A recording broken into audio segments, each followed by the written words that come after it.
لله الأسماء الحسنى فادعوه بها وذروا الذين يلحدون في أسمائه سيجزون ما كانوا يعملون.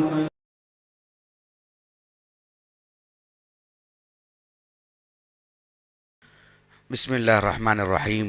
الحمد لله رب العالمين وبه نستعين وصلى الله وسلم على سيد الأنبياء والمرسلين وعلى آله وأصحابه أجمعين ومن تبعهم بإحسان إلى يوم الدين. أما بعد.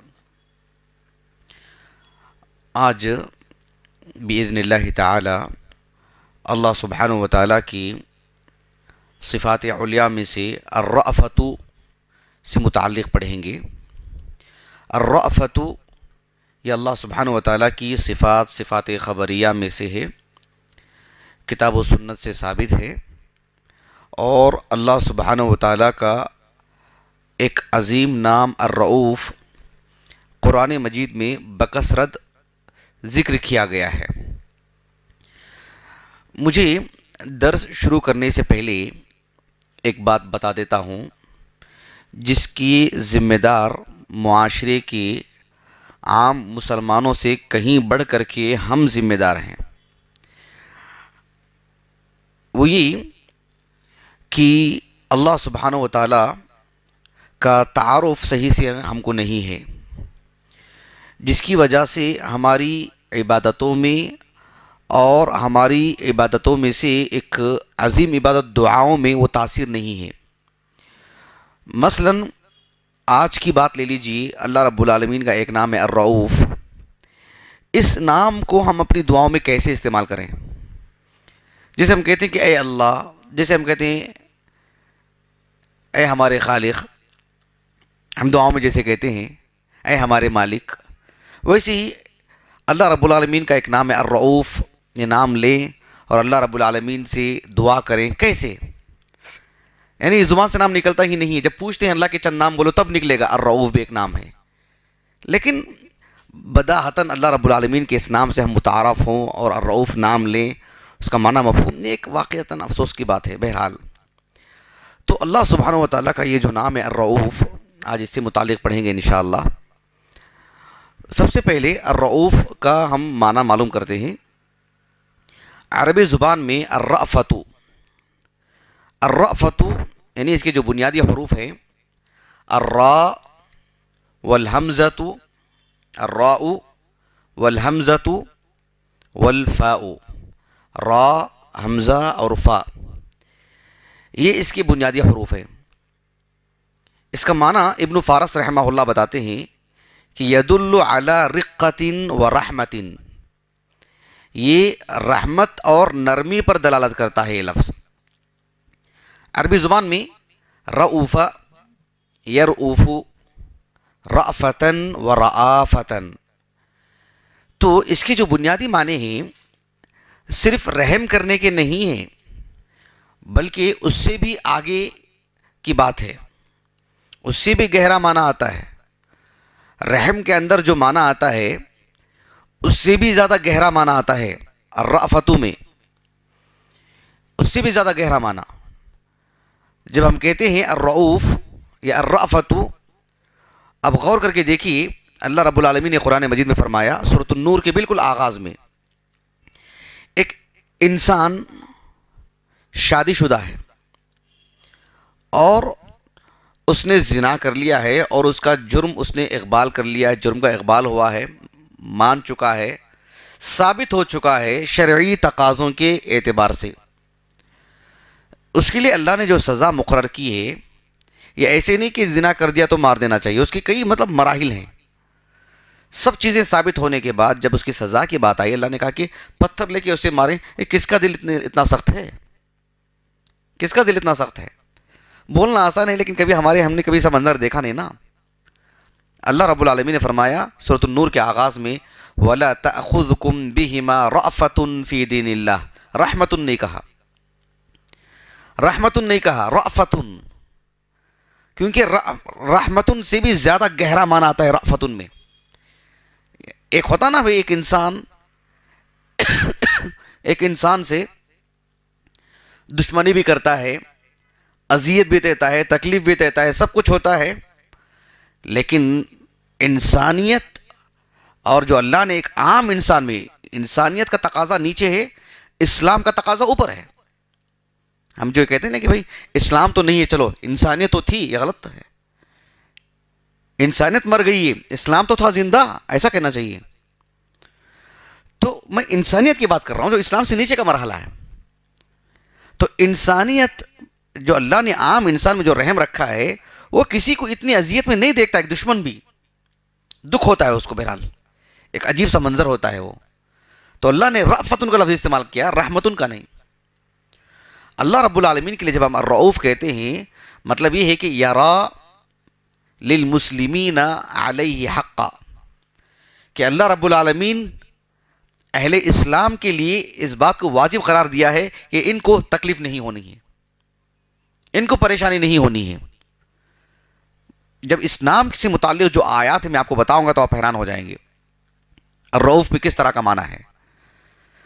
الرؤوف اللہ رب العالمین کے لیے جب کہتے ہیں، اس کا معنی بتاتے ہوئے ایک عظیم مفسر ابو جعفر محمد ابن جریر الطبری رحمہ اللہ، سورۃ البقرہ میں ایک آیت کریمہ ہے، وَمَا كَانَ اللَّهُ لِيُضِيعَ إِيمَانَكُمْ إِنَّ اللَّهَ بِالنَّاسِ لَرَؤُوفٌ رَحِيمٌ۔ دوسرا پارہ ہے نا سيقول السفهاء، اس صفحے کی دوسری آیت کریمہ ہے، اس کا آخری حصہ ہے۔ اس آیت کریمہ کی تفسیر میں ابن جریر الطبری رحمہ اللہ کہتے ہیں کہ رؤوف کا معنی بتاتے ہوئے کہ الرؤوف یعنی اللہ سبحانہ وتعالی ذو رأفت بجمیع عبادہ، اللہ سبحانہ وتعالی رؤوف ہے، یعنی سبھی انسانوں کے لیے، مسلمان ہوں کہ غیر مسلم ہوں۔ ایک مسلمان کی ہڈی ٹوٹ گئی ہے، اللہ رب العالمین کو اس پر رحم آتا ہے۔ ایک وہ شخص جس نے اللہ کو گالی دی، ایک وہ شخص جس نے اللہ سبحانہ وتعالی کے نبی کو قتل کیا، ایک وہ شخص جس نے اللہ رب العالمین کی کتاب کا مذاق اڑایا، ایک وہ شخص جو کہتا ہے کہ اللہ تعالیٰ مجھے دوبارہ پیدا نہیں کر سکتا، ایک وہ شخص جو اللہ رب العالمین کی عبادت کرنے والوں کے لیے آڑ بنتا ہے، تکلیف دیتا ہے، اس کی بھی ہڈی ٹوٹتی ہے تو اللہ تعالیٰ کو اس پر رحم آتا ہے، اس کے لیے بندوبست کرتے ہیں فوراً۔ یہ ہے الرؤوف۔ الرحیم کا تعلق اہل ایمان سے ہے، وہ جو رحم کا اس کے اندر جو معنی آتا ہے، لیکن الرؤوف اہل ایمان کے لیے بھی اور کفار کے لیے بھی، اللہ سبحانہ وتعالی سب کے لیے اللہ سبحانہ وتعالی رحم کا معاملہ کرتے ہیں، اس دنیا میں سبوں کے لیے، آخرت میں اہل اسلام کے لیے خاص، کافروں کے لیے نہیں۔ یہ الرؤوف کے اندر معنی۔ میں آپ کو چند آیتیں بتاؤں گا تو آپ کو معلوم ہوگا۔ اس لیے ابن جریر الطبری کہتے ہیں رحمہ اللہ، الرأفت ہی اعلی معانی الرحمہ۔ الرحمہ ہے نا، الرحمہ اس کے اندر جو معنی آتا ہے رحم کا، سب سے معیاری اور اعلیٰ اور بلند معنی اگر بولنا چاہیں تو الرأفت، یعنی اللہ کی رحمت کا سب سے بلند حصہ کون سا ہے؟ الرأفہ۔ اللہ تعالیٰ الرحیم ہے، اس کا سب سے بلند معنی کیا ہے؟ اللہ الرؤوف ہے۔ سمجھے اس بات کو؟ اللہ سبحانہ وتعالی الرؤوف ہے۔ امام خطابی رحمہ اللہ، معروف ابو سلیمان حمد بن محمد الخطابی رحمہ اللہ، ان کی کتاب ہے شأن الدعاء، میرے پاس ہے، اور واقعتاً دلچسپ کتاب ہے ماشاءاللہ، بہت روحانیت ہے اس میں۔ اللہ سبحانہ وتعالی کا یہ جو نام ہے الرؤوف، اس کو بتاتے ہوئے انہوں نے کہا کہ الرؤوف یعنی الرأفت اخص والرحمت اعم۔ الرحمہ یعنی عام اور الرأفہ یہ خاص، یعنی وہ عام معنی ہے اللہ کی رحمت کے لیے، اور یہ خاص معنی ہے، بالکل خاص معنی۔ اچھی طرح بات واضح ہوگی آپ کو یہ چیز۔ الرأفت مثلا انہوں نے ایک مثال دی کہ اہل علم فرق کرتے ہیں کیسے۔ امام خطابی رحمہ اللہ کہتے ہیں کہ الرحمت قد تكون في الكراهة للمصلحة۔ الرحمت قد تكون في الكراهة للمصلحة ولا تكاد الرأفة تكون في الكراهة وهذا هو الفرق بينهما۔ یعنی یہ جو رحمت کا جو معاملہ ہے نا، قد تکون فی الکراہۃ للمصلحہ، یعنی ایک معاملہ ایسا ہے جس میں آدمی کو رحم نہیں کرنا چاہیے، رحم نہیں کرنا چاہیے، یا مان لیجیے کہ آدمی کو رحم آتا ہے لیکن رحمت کا تقاضا یہ ہے کہ اس پر رحم نہ کیا جائے۔ مثلا ایک آدمی کو سزا دینے کی بات ہو، سزا دینے کی بات ہو، کوئی حادثہ ہو جاتا ہے، اس کا پیٹ کاٹنے کی بات ہو، آپریشن جو ہوتا ہے وغیرہ وغیرہ۔ الرحمت قد تکون فی الکراہۃ للمصلحہ، یعنی ایک ایسا معاملہ ہے جس میں رحمت انسان کی غالب آتی ہے اور معاملہ ہو جاتا ہے، پھر بھی وہ رحمت کے موافق وہ کام ہوتا ہے۔ لیکن لا تکاد الرأفۃ تکون فی الکراہہ، لیکن رأفت کی جب بات آتی ہے، رأفت کی جب بات آتی ہے، اس کا معاملہ ایسا نہیں ہے کہ جو ہے انسان کو وہ کسی طور پر بھی وہ کیا کہتے ہیں، جو برائی ہے وہ دیکھی نہیں جاتی۔ وہ سمجھ رہے اس بات کو؟ یعنی ایک انسان کو ایک سزا دی جاتی ہے، وہ بھی ایک رحمت کا تقاضا ہے کہ آپ ایک طالب علم کو مارتے ہیں، میں مارتا نہیں ہوں الحمدللہ، لیکن ایک استاذ مارتا ہے، یا جو ہے انتظامیہ یا حکومت کسی کو سزا دیتی ہے، سزا دیتی ہے وہ اس کی بھی بھلائی کے لیے اور سب کی بھلائی کے لیے۔ لیکن رأفت کا جو معاملہ آتا ہے، رأفت کا معاملہ وہ اتنا غالب آ جاتا ہے کہ آدمی اس کو انجام نہیں دے پاتا ہے، اس کو انجام نہیں دے پاتا ہے، اس کو یہ آسان نہیں ہوتا ہے معاملہ۔ یہ بات واضح ہوئی آپ کو؟ یہ دونوں میں فرق ہے، یہ دونوں میں فرق ہے، اور یہ سبحان اللہ العظیم، یعنی اللہ رب العالمین الرؤوف ہیں۔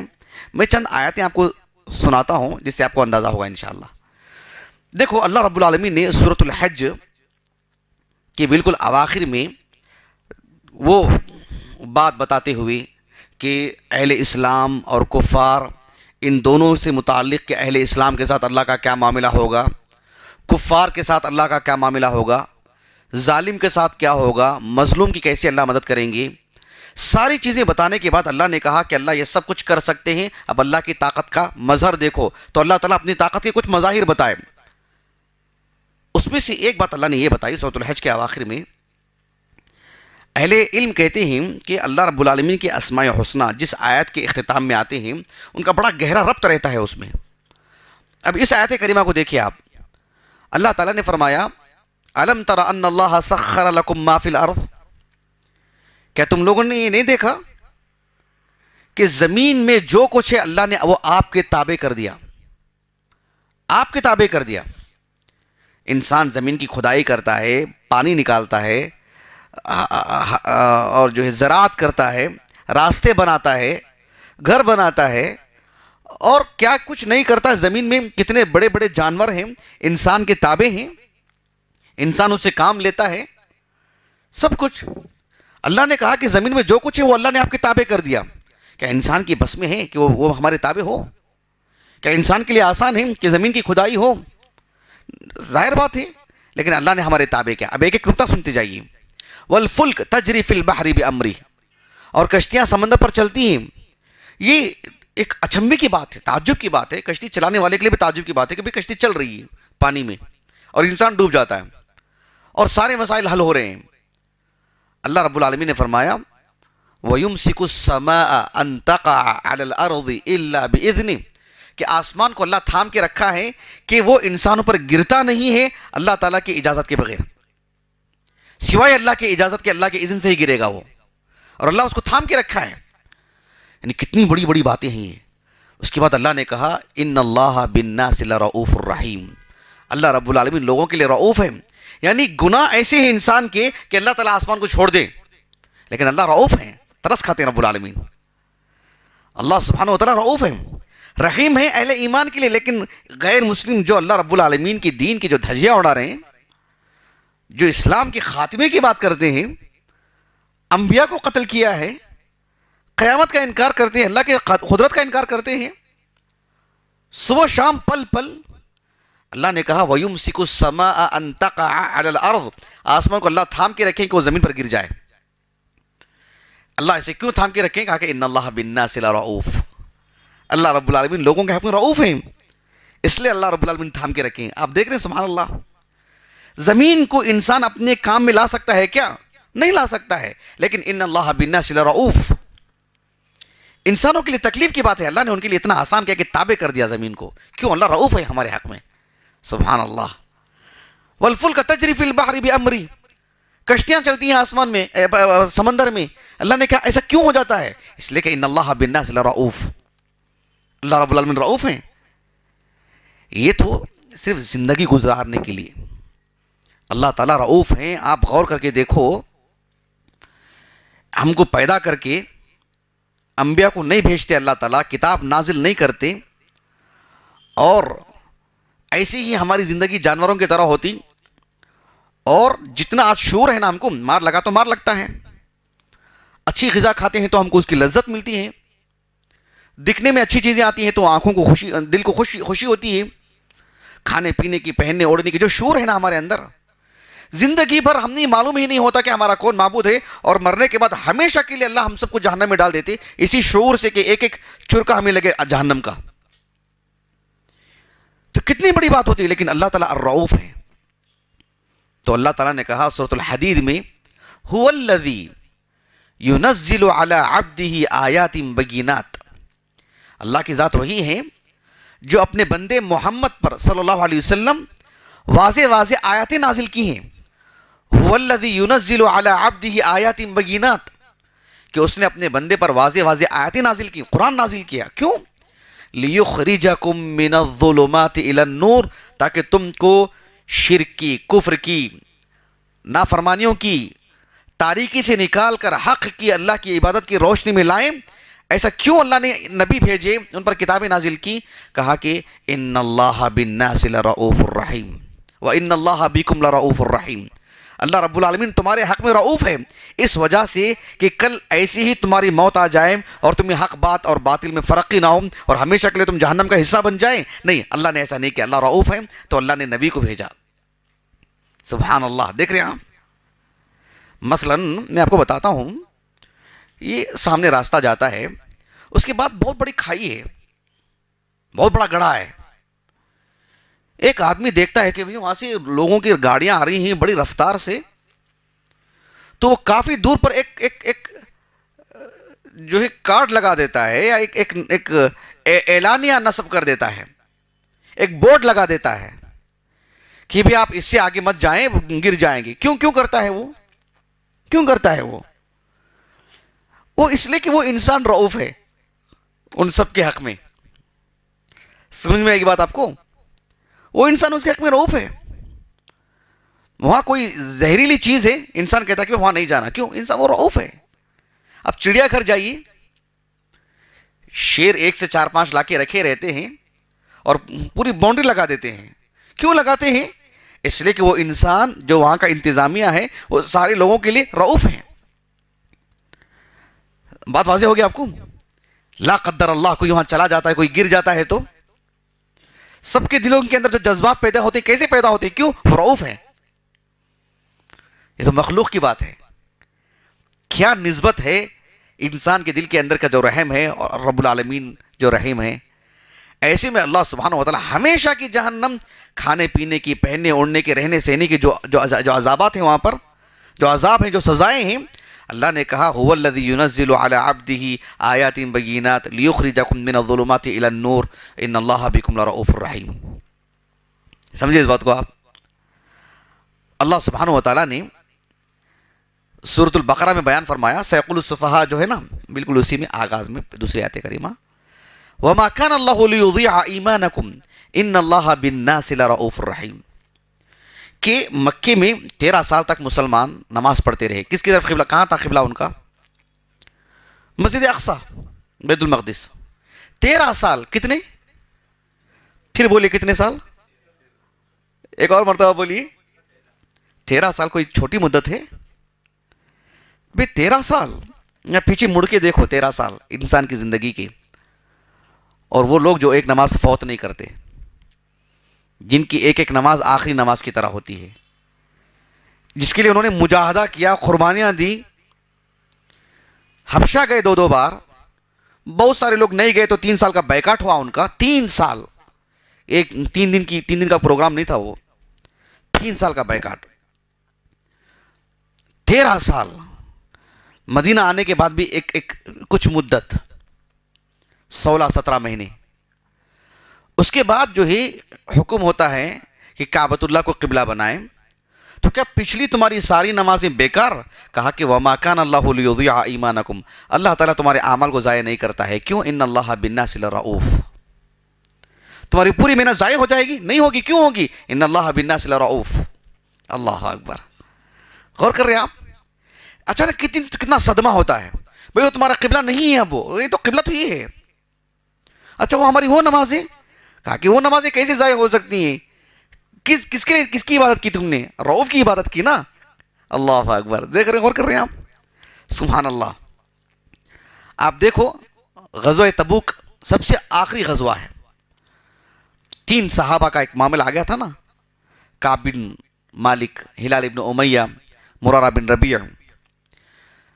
جب 50 دن کا بیکاٹ، 50 دن کی معمولی بات نہیں ہے. کعب بن مالک کہتے ہیں کہ مجھے اس بات کا ڈر تھا کہ میری موت نہ آ جائے کہ میرا جنازہ کی نماز اللہ کے سننا پڑائے، اور اللہ کے رسول کی موت نہ آ جائے کہ جو ہے مطلب اسی معاملہ ایسا ہی تھا، ابھی حل ہی نہیں ہوا کہ آپ کا انتقال ہو گیا ہے. مجھے اس کی فکر لگی ہوئی تھی. مجھے 50 سال معمولی بات نہیں. آپ کا اپنا سگا ایک شوہر بیوی سے 50 دن تعلق ٹوٹ جائے، لا قدر اللہ، ماں بیٹے کا، 2 سگے بھائیوں کا، سگے دوستوں کا، وہ 50 دن کتنے دن لگتے ہیں؟ اس سے بھی زیادہ ان کو محبت تھی صحابہ کو اللہ کے دین سے، اللہ کے رسول سے. اللہ نے کہا لقد تاب اللہ علی النبی والمہاجرین والانصار والذین اتبعوه فی ساعة العسرة من بعد ما کاد یزیغ قلوب فریق منہم. اللہ سبحانہ وتعالی نے کہا کہ اللہ تعالیٰ لقد تاب اللہ علی النبی، اللہ نے نبی پر اور مہاجرین اور انصار پر اللہ نے رحم کیا. اور اللہ سبحانہ وتعالیٰ نے جو اس مشکل گھڑی میں تبوک کے موقع پر اللہ کے دین کے لیے کھڑے ہوئے، اللہ نے ان سب پر رحم کیا. اللہ نے اس رحم کو بیان کرتے ہوئے کہا کہ اللہ رب العالمین رؤوف ہے.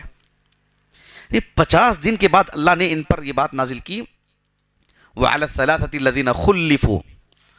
یہ جو 3 لوگ ہیں جن کا معاملہ موقوف رکھا گیا، اب ان کے لیے ان کی توبہ قبول کر لیا اللہ رب العالمین نے. کیوں؟ اللہ رؤوف ہیں. سمجھے اس بات کو آپ؟ یہ اب دیکھتے ہیں معاشرے میں لوگ کہتے ہیں کہ جو ہے یعنی ایک باپ بہت محنت کر کے رہتا ہے، بچوں کے دل میں کتنی قدر آتی ہے، اس کی کتنی قدر آتی ہے. دادا نے محنت کی کتنی قدر کرتے ہیں کہ بھئی یہ زمین ہم کو ہمارے دادا سے ملی ہے، یہ گھر ہم کو ہمارے دادا سے ملا ہے. بڑے ادارے ہوتے ہیں، کبھی کبھار مسجدیں ہوتی ہیں، حکومتیں ہوتی ہیں. کبھی کبھار حکومت سعودیہ کو لے لیجیے آپ، ابھی بھی بچے ہی سنبھال رہے ہیں جو ملک عبدالعزیز کے ہیں. ملک سلمان تو ان کے بیٹے ہیں نا. تو یہ ایک درد رہتا ہے. یہ جو اللہ کا دین ہے نا، اللہ کا دین، اللہ قیامت تک تو پھیلتا ہی رہے گا. ہی اللہ کو افراد کی ضرورت نہیں، لیکن اللہ نے جن افراد کو اس کے لیے کھڑا کیا، سب سے پہلے صحابہ کو، اللہ رب العالمین وہ بھی انسان تھے لیکن ایسی تربیت ان کی گئی کہ انہیں دنیا کے لیے نمونہ بنایا گیا. ان کی زندگی کا ایک ایک عمل نہایت قربانیوں سے بھرا ہوا. ان کے لیے اللہ رب العالمین نے قیامت تک کے لیے دعا سکھا دی اہل ایمان کو. سورۃ الحشر میں ہے والذین جاءوا من بعدهم یقولون ربنا اغفر لنا ولاخواننا الذین سبقونا بالایمان ولا تجعل فی قلوبنا غلا للذین آمنوا ربنا انک رؤوف رحیم. کہ اللہ جو ہم سے ہمارے والذین جاءوا من بعدهم، صحابہ کے بعد جو لوگ آئے وہ اپنے سے پہلے والے لوگوں کے لیے دعا کریں گے، اے اللہ ہماری اور ہمارے سے پہلے کے جو ہمارے دینی بھائی ہیں، ابوبکر صدیق سے لے کر کے سب صحابہ، اے اللہ ان کے تعلق سے ہمارے دلوں میں کچھ بھی ایسا معاملہ نہ ہو کہ کوئی بھی مطلب چڑ اور دشمنی، حقد، حسد، کوئی بھی معاملہ ہو. ہمارے دلوں کو صاف کر دیں. ان کے ایمان کو قبول فرما، ان کی قربانیوں کو قبول فرما، ان کی کردار کو قبول فرما، ان کے اخلاص کو قبول فرما، اس لیے کہ تو رؤوف ہے. اللہ اکبر. سمجھ رہے اس بات کو آپ؟ اگر ایک بندے کو معلوم ہے کہ اللہ رب العالمین رؤوف ہیں، انتہائی درجے کی گناہوں کے باوجود بھی، کیا اس کے لیے توبہ کرنے کے لیے کوئی دروازہ بند ہے اس کے لیے؟ پھر بھی کوئی آڑ ہے اس کو؟ اللہ اکبر. کتنا ہی معاملہ کیوں نہ ہو. ماں باپ کا معاملہ لے لیجئے، کتنا ہی بڑا معاملہ کیوں نہ ہو بھی بچے کے لیے اس کا ایک معاملہ آ جاتا ہے. گھر میں ہو سکتا ہے ماں باپ اپنے بچے کو ماریں گے، لیکن دیکھ رہے ہیں کہ اس کا بچہ باہر کھڑا ہو کے مانگ رہا ہے کسی سے، کیا ہوگا دل؟ بچے کتنی نافرمان اور گئے گزرے کیوں نہ ہو، دیکھ رہے ہیں کہ اس کی ماں یا اس کا باپ کہیں باہر کھڑے ہو کے مانگ رہے، کیا ہوگا اس کا دل؟ تصور کر کے دیکھیے آپ. اللہ سبحانہ و تعالیٰ رؤوف ہے. زندگی بھر ایک شخص ایک نبی کی مخالفت میں زندگی وقف کر دیتا ہے، پورا پیسہ لگا دیتا ہے، انبیاء کو قتل کرتا ہے، صالحین کو قتل کرتا ہے، اللہ کے لیے گالیاں دیتا ہے، اللہ کی طاقت کا انکار کرتا ہے. کیا بات ہے کہ اللہ رب العالمین مرنے سے پہلے اسے توبہ کا موقع دیتے ہیں؟ کیا یہ عجیب بات نہیں ہے؟ حسن بصری رحمہ اللہ کرتے تھے، مجھے حیرانی ہوتی ہے اللہ کی رحمت پر، تعجب ہوتا ہے. اللہ تعالیٰ نے سورۃ البروج میں کہا ان الذین فتنوا المؤمنین والمؤمنات فلہم عذاب جہنم. ایسا نہیں کہا جو مومن مردوں کو مومن عورتوں کو تکلیف دیتے ہیں، دین کی بنیاد پر ستاتے ہیں، ان کے فتنے میں ڈالتے ہیں، ان کے لیے جہنم. ایسا نہیں کہا. درمیان میں ثم لم یتوبوا، اگر پھر توبہ نہیں کر لیتے ہیں تو، توبہ کر لیتے ہیں تو. حسن بصری کہتے ہیں کہ دیکھو اللہ کے اولیاء کو، اللہ کے دوستوں کو مارا جا رہا ہے، اور اللہ ہے کہ انہیں سزا دینے سے پہلے توبہ کی دعوت دے رہا ہے. اللہ تعالیٰ نے کہا لقد کفر الذین قالوا ان اللہ ثالث ثلاثہ. اللہ نے کہا وما من الہ الا الہ واحد. کہا کہ اللہ کو تین میں سے ایک بناتے ہیں تو کفر ہے، جبکہ اللہ سبحانہ و تعالیٰ کے علاوہ کوئی سچا معبود نہیں. اللہ نے فوراً کیا کہا ان لم ينتهوا عما يقولون لَيَمَسَّنَّ الَّذِينَ كَفَرُوا مِنْهُمْ عَذَابٌ عَلِيمٌ. ان کے اس جرم کی وجہ سے سخت ترین عذاب ملے گا اللہ کی طرف سے ان کو. إِن لَمْ يَنْتَهُوا، اگر اس سے باز نہیں آتے ہیں تو. اگر باز آ جاتے ہیں تو ارے یہ گناہ کچھ ہے ہی نہیں، وہ شمار ہی میں نہیں ہوگا. اللہ اکبر. کیوں؟ اللہ الرؤوف ہے، سبحان اللہ العظیم. اس کے بعد بھی اللہ تعالیٰ سے ہمارا دل چھوٹا ہے مانگنے میں، مغفرت کے لیے، اپنی دنیا کے لیے، اپنی آخرت کے لیے. سبحان اللہ العظیم. اللہ تعالیٰ الرؤوف ہے. اللہ تعالیٰ سے دعا ہے کہ اللہ سبحانہ و تعالیٰ ہمیں اس کے اسماء حسنہ کو پڑھنے، اس سے لگاؤ رکھنے، اور اللہ تعالیٰ اسی پر ہمارا خاتمہ کرے. اللہ تعالیٰ ہم پر خاص رحم فرمائے، اللہ کی رأفت کا ہم پر معاملہ ہو. سبحانک اللہم و بحمدک اشہد ان لا الہ الا انت استغفرک و اتوب الیک.